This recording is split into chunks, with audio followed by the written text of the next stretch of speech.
সাংবাদিক কিংবা অন্য যারা আছেন স্পাইং ভাবে যদি কারো কোনো ভিডিও করে নিতে চান, গোপনীয় তথ্য সংগ্রহ করতে চান ভিজুয়াল আকারে, তাদের জন্য কিন্তু এই কলম জি লেখালেখিও করা যায়, ভিডিও করা যায়, ভিডিও করা যায় এবং হচ্ছে চার্জিং দিয়ে চার্জও মানে ফুল করে রাখা ভাই যায়। তাণ্ডব ছবির ভিতরে জয়া আহসান এরকম একটা কলম করে কি বুকের মাঝে বাজায় নিয়া সাকিবের সামনে যায়, সাকিব তো সাথে সাথে ধরে ফেলে। তবে সাকিবের মতো যদি চালাক আপনার লোক না থাকে কেউ ধরতে পারবে না। আর আরেকটা এটার ভিতরে ক্যামেরা আছে। আরেকটা বিষয় হচ্ছে এটাতে কোনো লাইটিং করবে না ভাই, কোনো আচ্ছা। সাউন্ড করবে না, লাইটিং করবে না, যে আপনি বুঝতে লেখাও যাবে। লেখাও যাবে। এছাড়া হচ্ছে আমাদের কাছে দুইটা কালার পেয়ে যাবেন, একটা হচ্ছে একদম মেশ কালার, এটা হচ্ছে একটু গোল্ডেন টাইপের এন্টিক, আচ্ছা। এটা হচ্ছে একদম ব্ল্যাক। এটার মধ্যে কোথায় ক্যামেরা আপনি কিন্তু সারাক্ষণ মানে খুঁজে বের করতে পারবেন না, ধরবেন এটা ক্যামেরা নেই, ক্যামেরা নাই, নরমালি বুঝেও যাবে না, কোনোভাবেই বুঝে যাবে না, সাউন্ড আসবে না, কোনো লাইটিং করবে না। তো আপনারা এগুলো নিতে পারবেন। এটা হচ্ছে মাত্র 1500 টাকা, এটা হচ্ছে 3500 টাকা। চার্জ দেওয়া যায় আর ব্যাটারিও মেমোরি কার্ড ইউজ করতে পারবেন, মেমোরি কার্ড খুলে আপনার ভিডিও। আচ্ছা। আর এই যে আপনি দেখতেছেন আমাদের সামনে জেমস বন্ড, ওনার হাতেও কিন্তু যে ঘড়িটা আছে এটার ভেতরে কিন্তু ক্যামেরা আছে।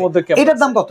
এটা হচ্ছে 5500 টাকা, 5500 টাকা ফিক্সড। এটা আপনারা নিতে পারবেন। এটার মধ্যে 32 জিবি মেমোরি আপনার বিল্ট ইন করা থাকবে, যে কোনো জায়গা থেকে যে কোনো সুন্দরভাবে ভিডিও ক্যাপচার করতে পারবেন। দেখেন ক্যাজুয়াল একটা লুকের সাথে হাতে যতটা মানানসই ঠিক ততটাই কাজের, যদি আপনি কাজে ব্যবহার করতে পারেন। এরকম আরো চমৎকার আইটেম কিন্তু আছে, ঘড়ির মতো দেখা যায়, ক্যামেরার মতো দেখা যায়, কলম আছে, ঘড়ি আছে, চশমা আছে, হোল্ডার আছে, সব পেয়ে যাবেন মডার্ন ইলেকট্রনিক্সে।